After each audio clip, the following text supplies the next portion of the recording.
The preceding program was brought to you in part by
Welcome to this week's edition of the Pete Mezzetti Show. I'm Pete Mezzetti. It's actually History Night tonight on the Pete Mezzetti Show, and to discuss what's going on, historically speaking, is my buddy David Levasseur. How are you? Hey, how's it going, my friend? Good, What's good. new? Not much. Still keeping busy talking about the American Revolution since we're in the middle of the 250th anniversary. That's right.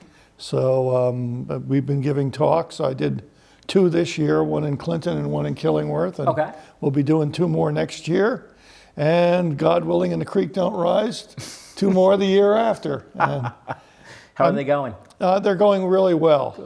And fortunately, your great station here at Valley Shore Cable has been taping them Okay. and running them on the show so folks can look on the schedule to see them. Mm-hmm. And they've also been kind enough to provide DVDs that we have placed with both the Henry Carter Hull Library in Clinton Yeah. and the Killingworth Library in Killingworth, so people can actually take them out and take them home. Really? So, Cool. so All right, last time we were here, we talked about the year 1775. and we spilled over a little bit into 1776. Right, so should we start on 1775 and finish that one up, and then we'll No, move we on? pretty much finished 1775. We'll pick up with 1776. Okay. 1776 was an interesting year because it started really auspiciously. Not in Canada, but in the United States, because Henry Knox had transported cannon through the snow with ox carts from Fort Ticonderoga to George Washington's army in Boston. Ah. And because Washington desperately needed cannon. While the British were holed up in Boston, there was nothing convincing them to leave Boston until such time as Washington could put cannon on the hills around Boston, and Dorchester Heights, Roxbury, and also over on Charlestown Peninsula. He needed cannon, and they found cannon at Ticonderoga. Knox brought down 59. Okay. They placed them on the hills in early March. The British got up the next morning, saw all these cannons, and realized it was time to boogaloo out of Boston. So they did. They evacuated, took a lot of Massachusetts loyalists with them, and retreated to Halifax, Nova Scotia. Okay. So it was an auspicious beginning because Washington had driven the British out of Boston. Wow. But he also knew that the war was far from over with. And you'll see as we talk about the war that the British strategy was to seize the larger coastal cities and hold on to them. And they thought by doing that, they could bring the Americans to the bargaining table. Right. The problem was they were always a day late and a dollar short with their strategy. So to give you some sort of perspective, the 5 largest cities in America when the Revolution broke out were Philadelphia was the largest with about 42,000 people. Okay. New York was the second largest with about 30,000 people. Okay. Boston was the third with 15,000. Okay. Charleston, South Carolina was the fourth with 12,000. All right. And the fifth is going to be a real surprise to you. All righty. It was Newport, Rhode Island. It had 10,000 people. Really? And 10,000 people Doesn't sound like much today in a town. No. But back then it was huge because most people were farmers and lived out in the countryside. Right. During the course of the war, the British would capture each one of those cities Okay. at one time or another, and it did them no good in the long-term value of the war. As a matter of fact, they mostly, if you look at history, it's not dissimilar from the American experience with the Vietnam War, where we controlled the sea and we controlled anything that could be buttressed and protected by our Navy. Right. But once we got into the hinterlands, troops would get cut off and all sorts of havoc would be wreaked. So I always used to draw the analogy that those two wars are very similar from a military standpoint. Ah. So at any rate, Washington has his cannons. He's driven the British out. A lot of people think the war is over. Right. Washington knows better. He knows they're going to be looking at New York City Yes. because it's a great deep water port, which they need for their Navy. And secondly, it's almost impossible to defend because of the fact that it's got 3 islands if you include Long Island. Okay. And he did not have a Navy. So moving back and forth is always going to be a challenge for him. Aha. So he watches as the British mobilize, and first 10,000 soldiers show up, then 20,000, and now we're up to 30,000. Oh no. And a lot of them are German mercenaries that we now call Hessians. Okay. The British king was so strapped for troops because of the size of the British Empire that he reached out to German princes to hire their armies and their soldiers. And all told, by the time the war was over with, about 30,000 would serve over here, and about 5,000 would remain behind, Okay. and either as prisoners of war who decided to stay and not go back to Germany, Right. or they deserted and settled in very neatly into the Pennsylvania Dutch country, where they blended right in, because as we all know, the Pennsylvania Dutch were not Dutch, they were Germans. They were. Yeah, Okay.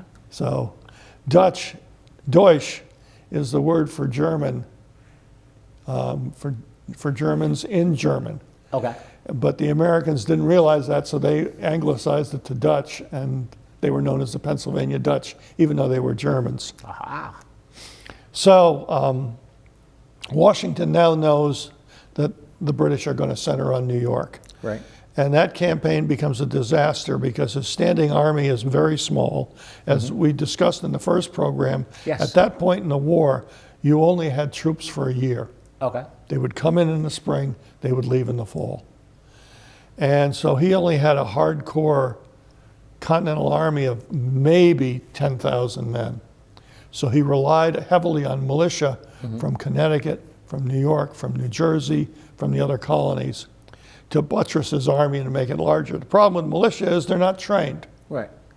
I mean, they have not gone through military training. They haven't been skilled in warfare. They haven't participated in warfare. And they're very unreliable as troops, Right. particularly when they're facing somebody as professional as the British and the Germans. Well, the British came ashore at Long Island and soundly defeated Washington's army and actually trapped it and looked like they were going to finish it off the next day, when divine providence interceded. And Washington's had a regiment of fishermen from Marblehead, Massachusetts, commanded by a Colonel John Glover. Okay. And in the night before the British were going to cut them off, Glover and his regiment managed to move Washington's entire army from Long Island to Manhattan. Wow. And they were able to do so for 2 reasons. Number one, the British just didn't anticipate that move. And number two, a fog rolled in. So the British Navy could not intercept the boats going back and forth because they couldn't see them. Right. So Washington managed to escape, an absolute miracle, and saved his army. Washington very early on realized there were some towns he wasn't going to be able to defend. Okay. So his goal in the war was to keep the army intact. The British never changed their strategy to going after Washington's army and destroying it.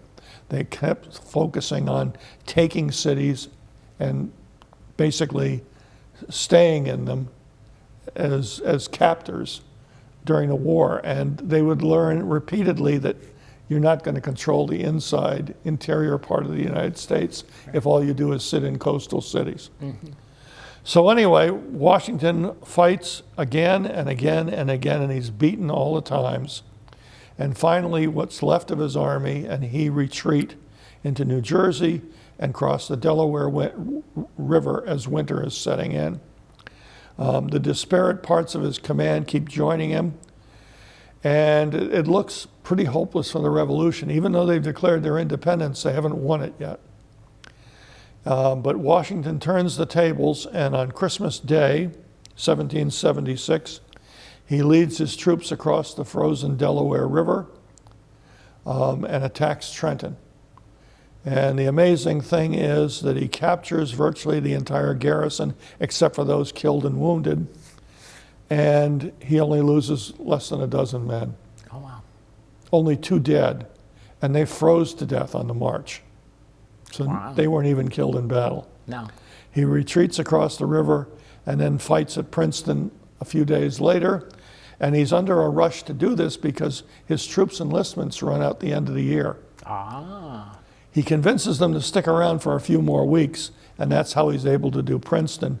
But now we're into early 1777. Okay. And what are the lessons we've learned? Well, we've learned that you cannot fight a war if your troops come in every spring and leave every fall. Right. So Washington asked Congress to authorize the raising of regiments from the various states for a period of 3 years or the duration of the war. Okay. And so now he's got a core group of soldiers who won't go home at the end of the year, so he can now train them. He can and make them into a real army. Okay. The problem is this brings other issues into play. For instance, when you've got guys around only for a year, the clothing they come in with will pretty much last them for the duration of the campaign. Right. But if they're coming in for 3 years, they're going to wear their clothes out between marching and fighting. Right. So he's got a problem, and he's got a shortage of clothing.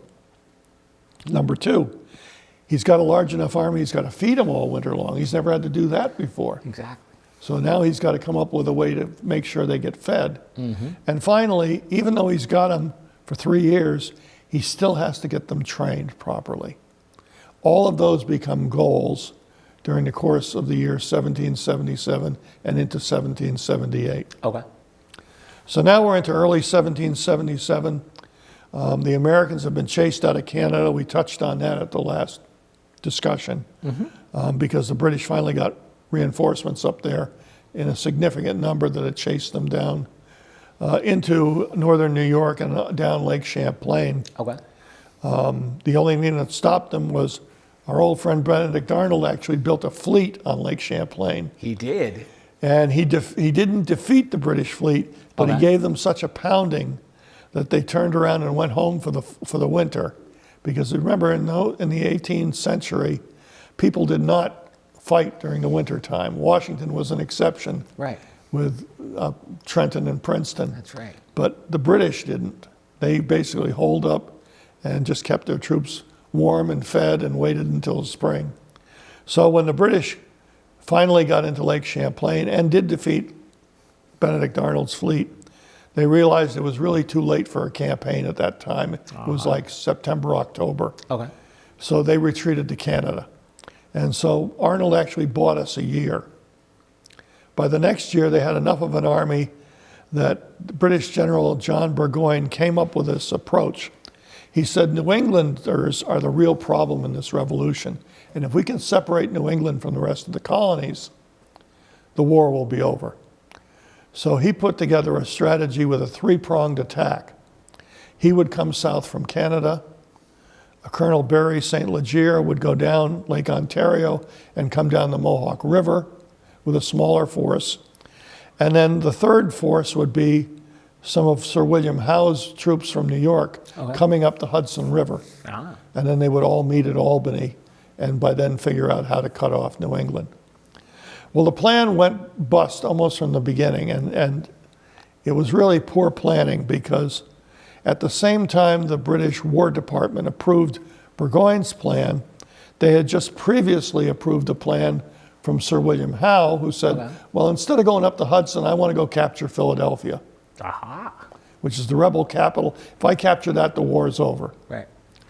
So Lord St. Germain, who headed the War Department, approved Howe's plan, and then he turned right around and approved Burgoyne's plan, which counted on Howe coming up the river, which he wasn't going to do. So Burgoyne knew this, but went ahead with the plan anyway. And while Howe was busy capturing Philadelphia, which he did do, and it didn't end the war, the Continental Congress fled to York, Pennsylvania. A lot of people don't know that. Really? But that was our capital for a year, Okay. while the British sat in Philadelphia. Meanwhile, Burgoyne decides he's going to come down the same way that the British had the year before, down Lake Champlain, take Fort Ticonderoga, and then link up at Albany. He comes down with a force of about 8,000 men, including British, some Hessians, some Canadian militia, and a lot of Native Americans. Okay. And they start down, and he manages to start his campaign rather successfully. He captures Fort Ticonderoga without firing a shot because he found a hill that overlooked it and had his men haul artillery up in the middle of the night. And when the Americans got up in the morning, they realized, So they got out of there, barely. He chased them and fought the Battle of Hubbardton, where they held their own, but they were beaten and chased from the field. And the Americans retreated down through the woods of New York. But what they did was they chopped down every tree and destroyed every bridge, so that Burgoyne would have, and his troops would have to rebuild bridges and clear timber in order to make it down there. And that slowed them up considerably. In the meanwhile, Washington sent part of his army up there, 4 brigades, 3 from Massachusetts, 1 from New Hampshire. And the cry went out throughout the Northeast for militia. Wow.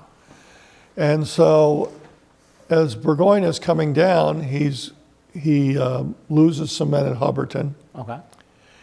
He also needs food for his horses and food for his men because the supply lines are stretched thin. Right.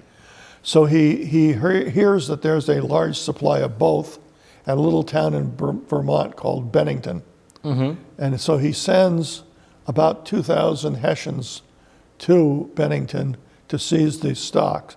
What he didn't know was there were about 1,400 American militia under General John Stark waiting for them. Oh boy. And they ambushed the first group and pretty much wiped it out. And then they did a pretty good number on the second group who was coming to help and reinforce. And by the end of the day, the Hessians lost about 1,000 men. So Burgoyne's now down to about 7,000 men. Okay. In addition, after Bennington, his Native American allies lose interest in the campaign because he's telling them how to behave, and he chastised them after an unfortunate incident when they mistakenly killed and scalped a loyalist woman in upstate New York, which was great propaganda value for the Americans, and needless to say, made the loyalists less enthusiastic about Burgoyne's expedition. So the Native Americans have left, and Burgoyne's force is down to maybe 6,000 at this point. He's continuing to move south. Meanwhile, the Americans have 8,000 Continentals, and militia are coming out of the woodwork from New York, from New Hampshire, from Connecticut, from Massachusetts. And by the time Burgoyne decides to take them on in battle at the first battle, which was called Freeman's Farm in September of 1777, he's really outnumbered. But he doesn't know that anything because his scouts, which were the French Canadians and the Native Americans, have left. So he has no scouting ability. He has no idea what he's marching into.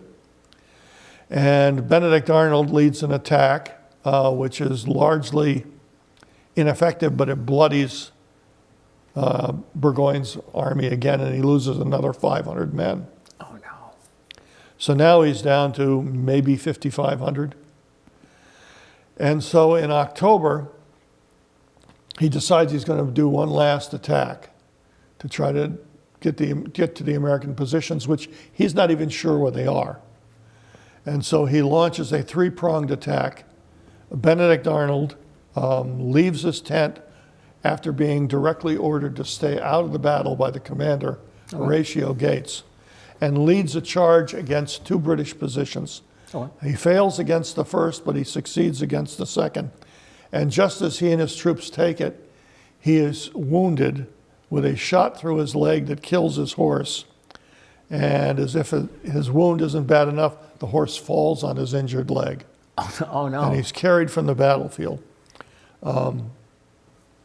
But basically, Benedict Arnold won the two battles of Saratoga and got no credit for it because Horatio Gates took all the credit.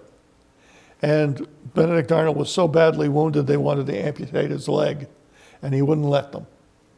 So it went through months, if not years, of healing, and he had a permanent limp because that leg ended up being 2 inches shorter than the other leg. Okay. Ah. And it was, quite frankly, some of his resentment over how he was treated at that battle and afterwards that led to his becoming a traitor later on in the war.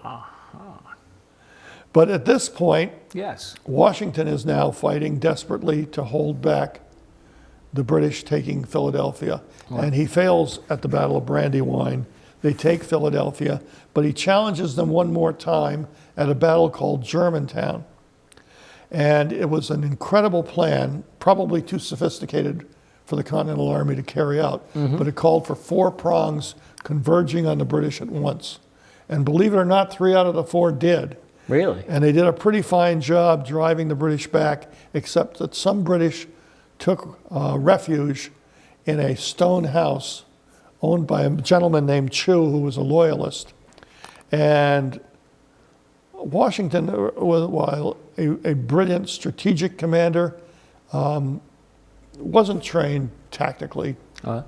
And so there was a real dispute as to whether to attack this house or just ignore it and continue on. Right. And ultimately his subordinates wanted to attack it, and they wasted valuable time. The British were able to regroup, but Washington's army performed miraculously, carried out a very intricate strategy, and that and the 2 battles of Saratoga, which led to the British Army under Burgoyne surrendering his entire army to Horatio Gates, finally led the French to join the war effort. Okay. So they had been supplying weapons and dollars to fund the revolution, but once they saw that the Americans really had a chance of winning this by beating a British army and by putting together an intricate strategy like Germantown, they came all in. And they actually became allies and actually declared war on England, making the American Revolution a world war. Really? Because both the British and the French had possessions in North America, although the French didn't have much anymore. But they both had possessions in the Caribbean, they had possessions in Africa, they had possessions in Asia. And there were battles fought in all those theaters during the course of the war. The year after the French came in, the Spanish came in, and they recaptured the lower Mississippi Valley and the western part of Florida, Alabama, and Mississippi from the British. And the Spanish also supplied weapons and money. Interestingly enough, the way they did it was to ship it up the Mississippi and then up the Ohio River to Pittsburgh. Okay. Which is quite different from the French, who would sail right into the ports in the United States. And Right. so we actually had a world war because the Spanish now were attacking the British positions at Gibraltar and some of their Caribbean islands as well. So we had a world war. And at the same time, the revolution was a civil war. Okay. Because it pitted American against American. Not so much in the Northeast, where most folks embraced the patriotic cause. Right. And patriotic fervor was pretty staunch. But there were periods of time in New Jersey where it was neighbor against neighbor. Right. There were periods of New York where it was neighbor against neighbor. And there were definitely periods in the South, particularly the Carolinas, where it was neighbor against neighbor. So it was an interesting time and an interesting war. And the Loyalists, which we'll discuss on another show because it's a fascinating topic, or as we call, as they were referred to at the time, Tories, were an interesting group of people. And John Adams once said famously that the American Revolution, if you looked at the population, 1/3 were for it, 1/3 were against it, and 1/3 didn't care. They just wanted to get back to life as normal. Exactly. So, but that's 1777 in a nutshell. Okay.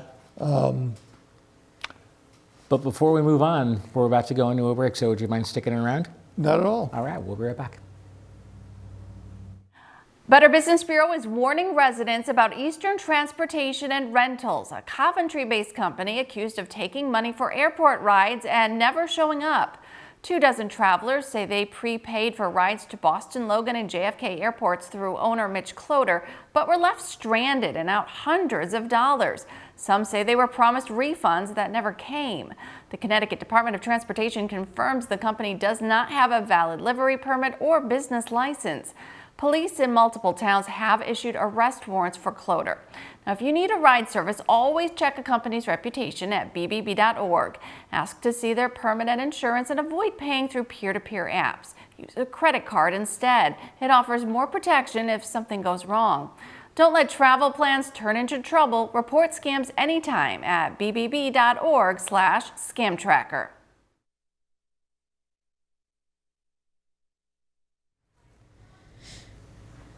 Welcome back to this week's edition of the Pete Mezzetti Show. I'm Pete Mezzetti, sitting here, local historian David Levasseur. David, welcome back. Thank you. Thank you.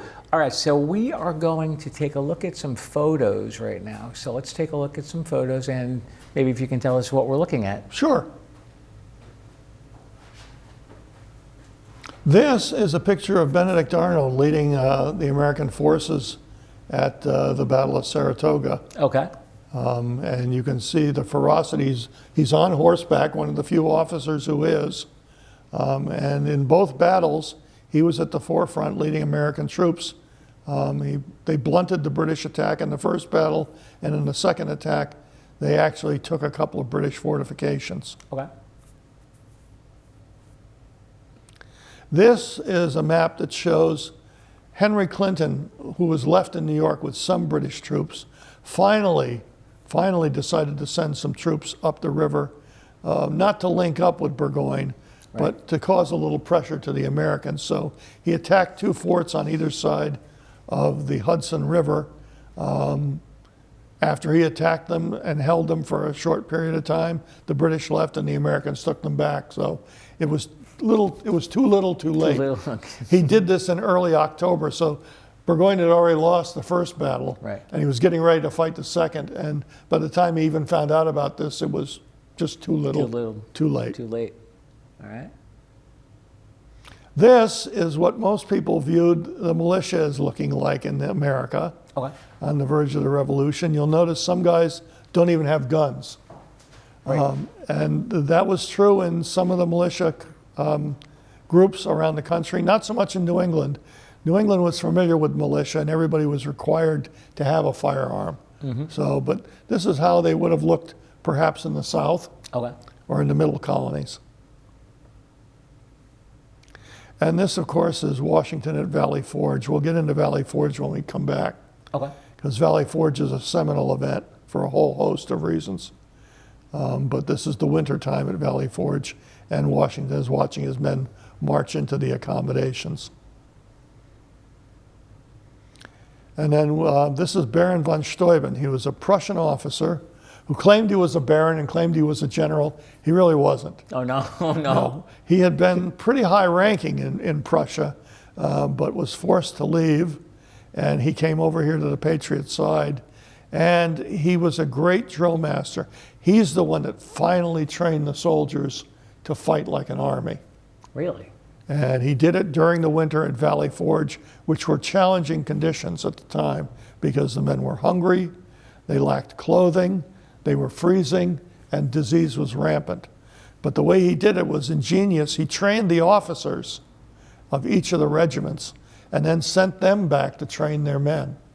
So by the time springtime came, there was a marked improvement in the quality of the Continental Army, and they would show at a battle they fought in 1778 that they could hold their own with the British forces.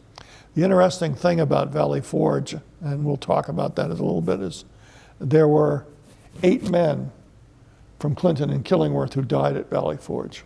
Really? Yep. 7 were in one regiment.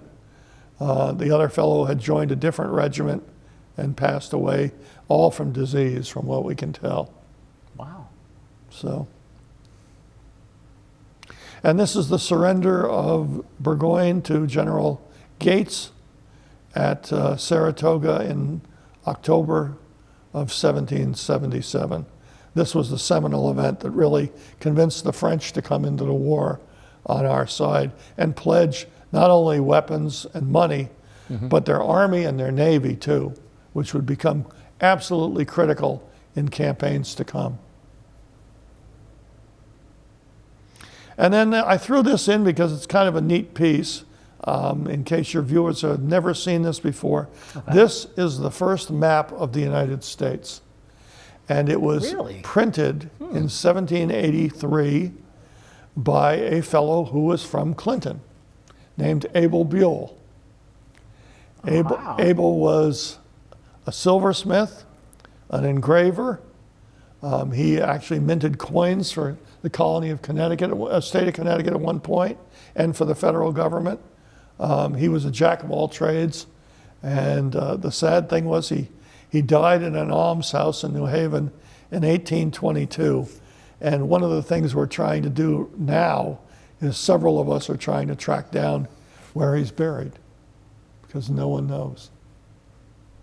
Nobody knows where Nobody he's knows. buried.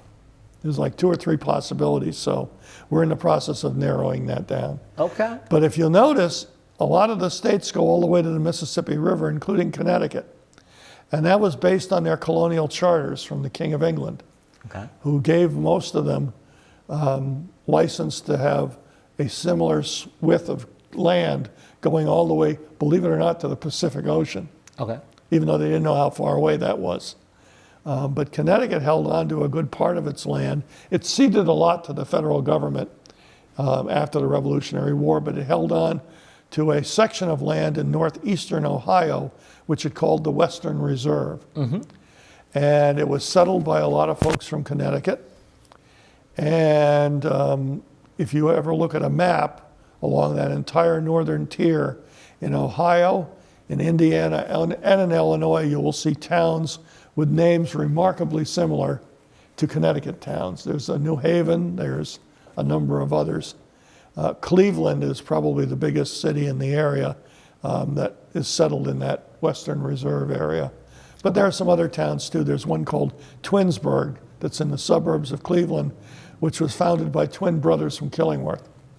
Really? Moses and Aaron Wilcox. Oh, wow. Who inherited their father's land claim. Because what Connecticut did wisely after the war was it took these lands that they owned, and instead of paying soldiers who had fought, they gave them land.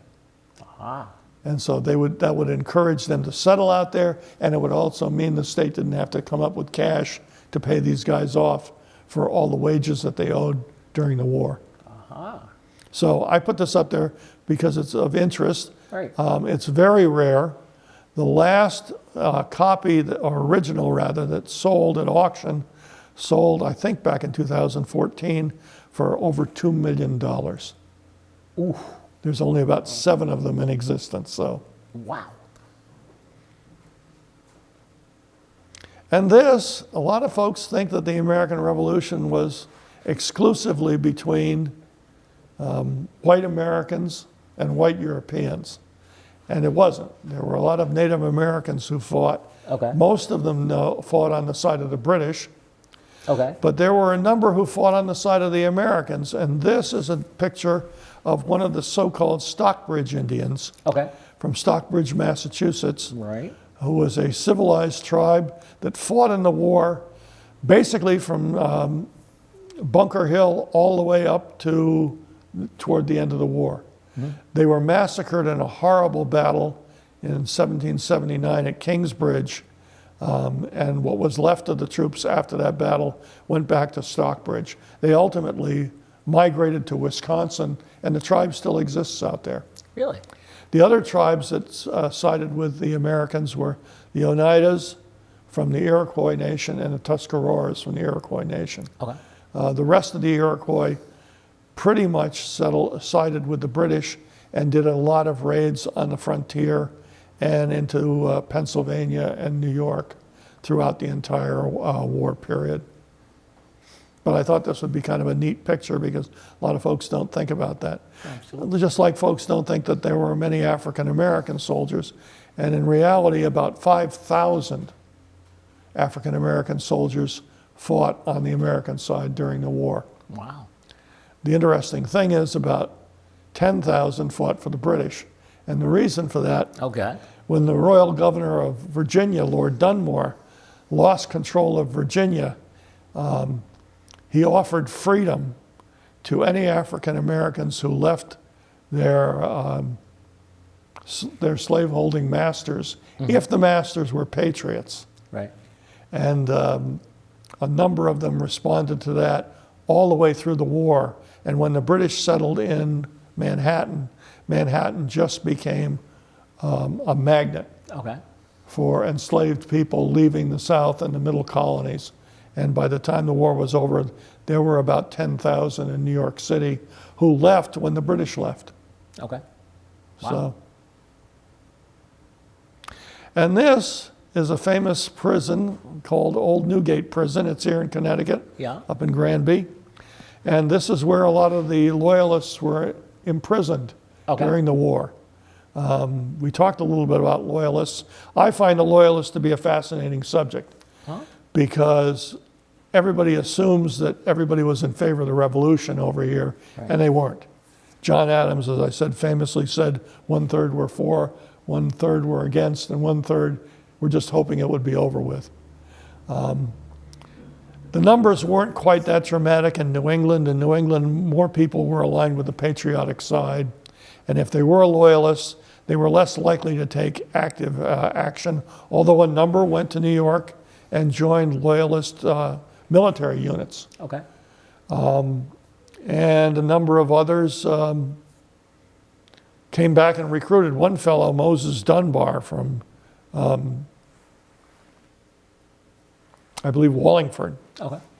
left, went to Long Island, joined a British unit, and then came back and had the temerity to try to recruit more loyalists in Connecticut. He was captured and he was executed for treason. Really? Yes. But a lot of loyalists in New England weren't.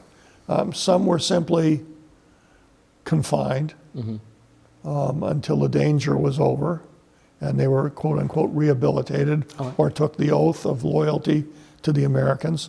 In Clinton and Killingworth alone, we have 4 individuals who are known loyalists. One was a guy by the name of William Street. He was actually an Englishman. Really? Who had come over here to work in Jared Elliott's Ironworks up on Ironworks Road in Clinton and Killingworth. And when the war broke out, of course, he had no interest in becoming an American. He just came over here for a job. Right. So they let him go. He migrated back to England and disappears from history. Okay. But there were 3 locals, a John Wilcox, a James Wood, and an Ira Ward, who ended up being moved into Willington, Connecticut, where they were confined for up until June of 1777, when they were finally released, probably because they took the loyalty oath at that point. But how loyalists were treated in New England varied on a number of circumstances. Okay. A lot of the loyalists just stayed quiet. Right. They didn't want to draw attention to themselves. No. But when they did, things happened like confinement.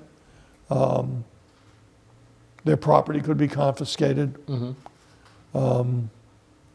They could be expulsed from the colonies. Okay. That happened very early in the war when Washington discovered the head of his medical department in the Continental Army was a spy for the British. Really? Congress hadn't passed any laws about spying in 1775 because it never dawned on anybody. No. Congress had its hands full. Right. I mean, they not only had to plan a war, they had to plan the independence movement, and they also had to build a government Right. because none of these things existed.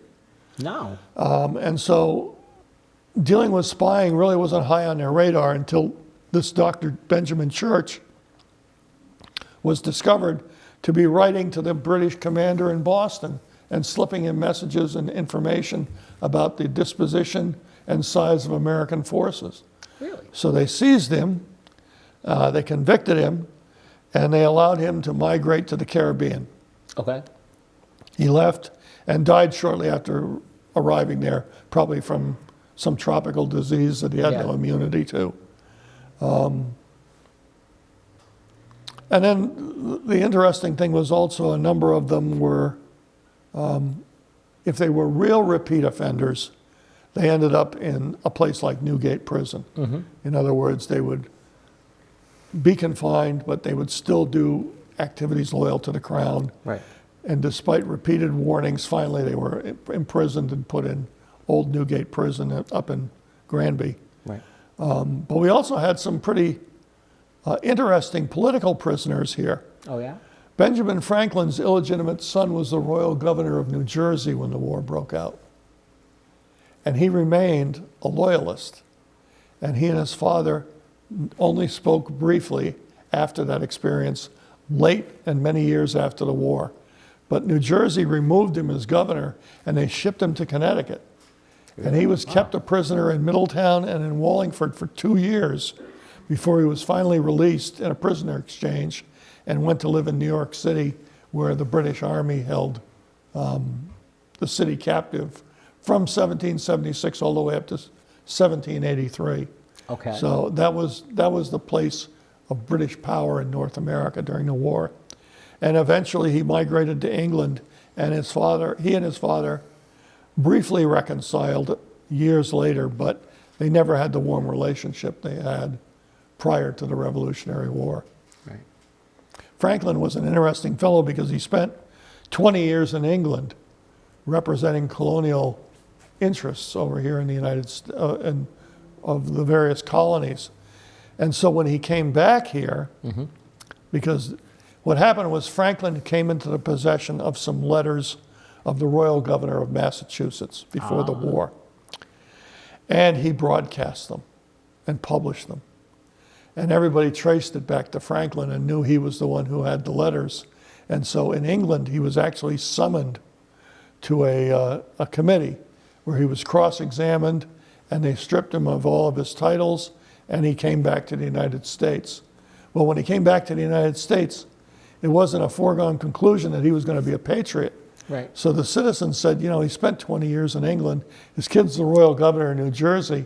How do we know he's going to side with us? So there was a period of time where people didn't know where Franklin stood.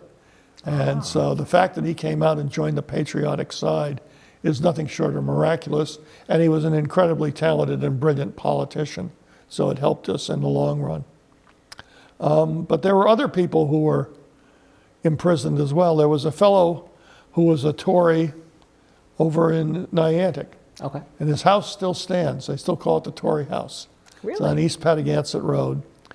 And he not only spied for the British, but he also was one of the guides for Benedict Arnold after Benedict joined the British side and they came in to burn New London and Groton and the Battle of Fort Griswold.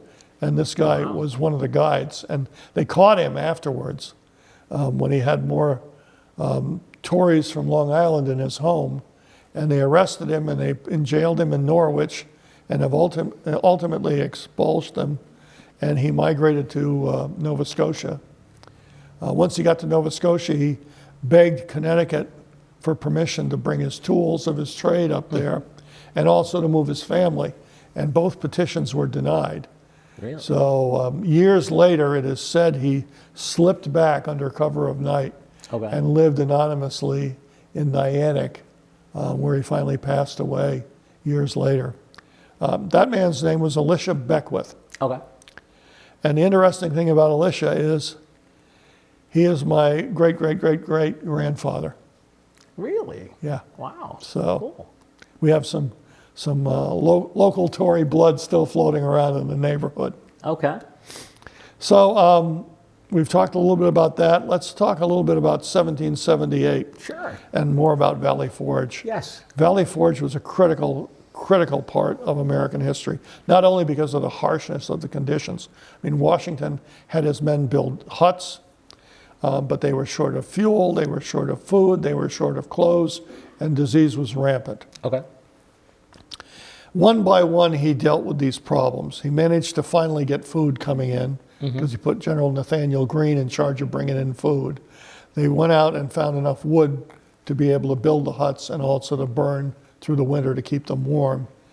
And he finally had success in leaning on the various states to ship clothing down to actually reclothe their soldiers. Right. And there's an incidence of at least 3 years where Clinton and Killingworth put together committees to gather clothing to send to the troops or to manufacture clothing to send to the troops. Oh, okay.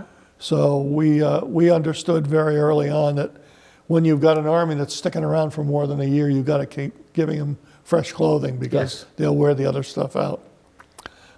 Disease eventually slowed down because when von Steuben there, he also taught them about camp sanitation. Okay. Americans did not know how to set up a war camp for a long period of time. They did not know that you had to separate your sanitation from where you got your drinking water. And so cholera would break out, diphtheria would break out, other diseases would break out. And since the troops were confined in these little huts, 10 or 12 men to a cabin, once disease came in, it just spread like wildfire. And that's what led to some of the severe death rates during the war. As I mentioned earlier, Clinton and Killingworth alone lost 8 men at Valley Forge. Wow. When you figure they sent less than 100 to serve in continental service during that 3-year period, that's an amazing statistic. When von Steuben came in, he not only improved sanitation, but he trained the troops to fight. And by the time Washington's army took the field in 1778, they actually began to look like an army. The British, after the winter of 1777, decided, you know what, we've held on to Philadelphia and we haven't won the war, so let's march back to New York.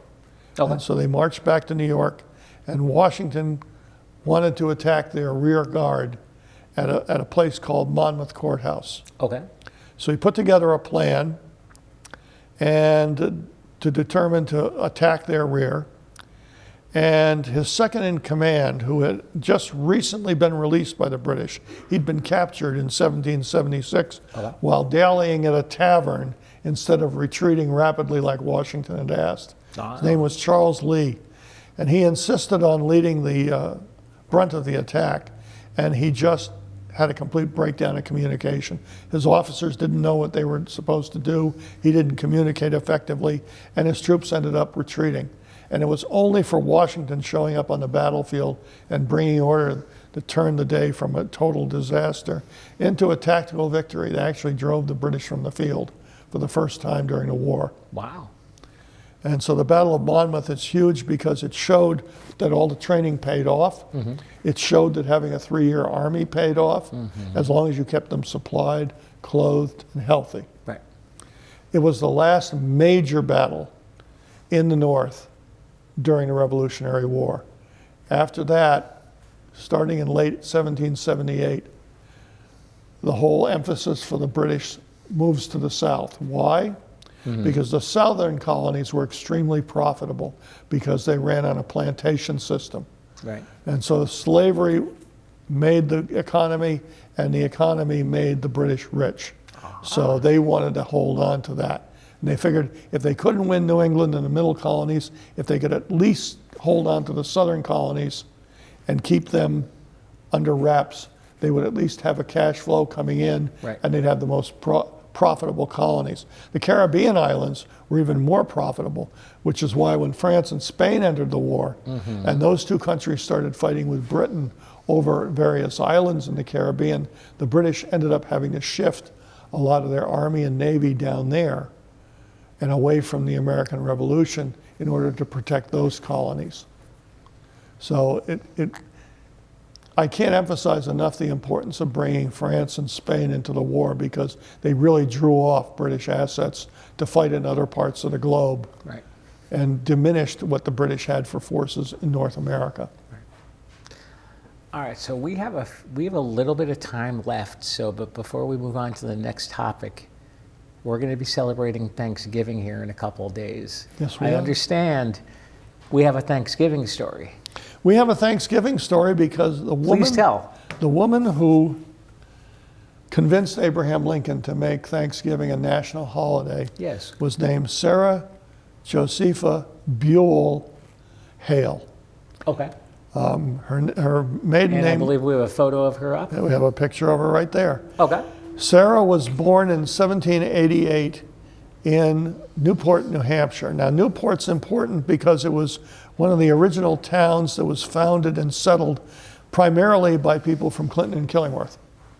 Really? And her father was born in what's now Clinton, and her mother was from Old Saybrook, and they married and moved up there after the Revolutionary War. He was a Revolutionary War veteran. And they started a tavern called the Rising Sun, and Sarah was born there in 1788. She fell in love with and married a young lawyer named David Hale, and they married in 1813 at her father's tavern, Okay. and went on to have 5 children. And then David died in 1822, leaving her alone with 5 children Okay. and no visible means of support. Oh boy. Fortunately for Sarah, her parents had really stressed getting a good education, and even though she did not attend school, her older brother did, and he taught her, and she was taught by her parents to read and write, and she was quite self-educated. Oh. And so what she decided to do was, she'd always had a bent for writing, so she decided to put together an anthology of poetry. And she got financial assistance from her late husband's Masonic Lodge, who gave her some money to publish. Okay. And she published her first collection of poems in 1823. Okay. And it was a moderate success. And so she decided that she would engage in writing for a living. In 1827, she wrote her first novel called Northwood, Life in the North and South, which is the first American novel to actively talk about slavery. And the other thing that's remarkable about it, it's one of the first American novels written by a woman. Wow. And it made her rather famous. And shortly thereafter, she took on a role as an editor for a ladies' magazine called The Ladies' Magazine. Okay. That was published in Boston. She moved to Boston and published that for a number of years, 8 years, when she was lured away to work for a rival magazine, not in the traditional sense. The owner of the other rival magazine bought Ladies' Magazine and merged the two. And he was based in Philadelphia. She insisted that she wanted to stay in Boston. Okay.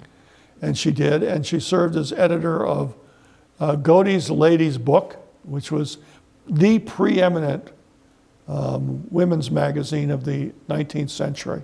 And she published that until she was 89 years old. She served as the publisher. Wow. But she made a lot of money, and she had a lot of influence. And she was the one who wanted to make Thanksgiving a national holiday. At the time she began her efforts in 1847, there were only 2 national holidays in the United States. Okay. And that was Washington's birthday and the 4th of July. Okay. And so she wrote to, I believe, 5 American presidents. And none of them took any action until her letter reached the desk of Abraham Lincoln. And it was the middle of the Civil War, and he thought if there was ever a time we needed a day of national Thanksgiving, that was it. And he made it a national holiday. The interesting thing is that Thanksgiving was a pretty common event in the Northeast, particularly in New England. The problem was there was no uniformity as to when it was celebrated, because it would be based on a proclamation. Right. And they were basically done based on events that happened, Right. either thankfulness or during time of crisis. So even the 6 New England states didn't celebrate it on the same date. Each one had a different date. All of them took place sometime during the fall or the winter.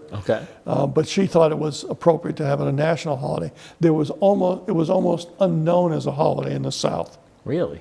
So by bringing it in during the Civil War and making it a national holiday, she thereby assured that it would be a national holiday in the South once the war was over with.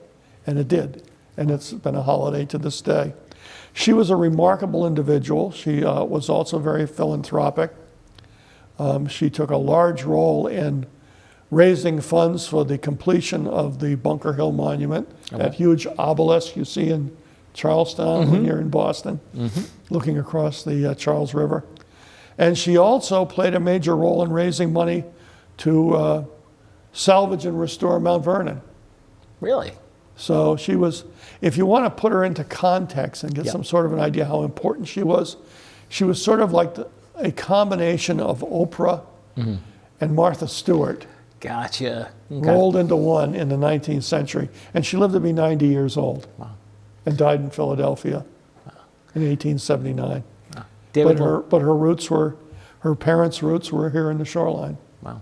David Levasseur, we're out of time. I want to thank you for coming down. We'll see you again soon. Sounds good. You got it. On behalf of David Levasseur, I'm Pete Mezzetti. Thanks. Good night. We'll see you next time.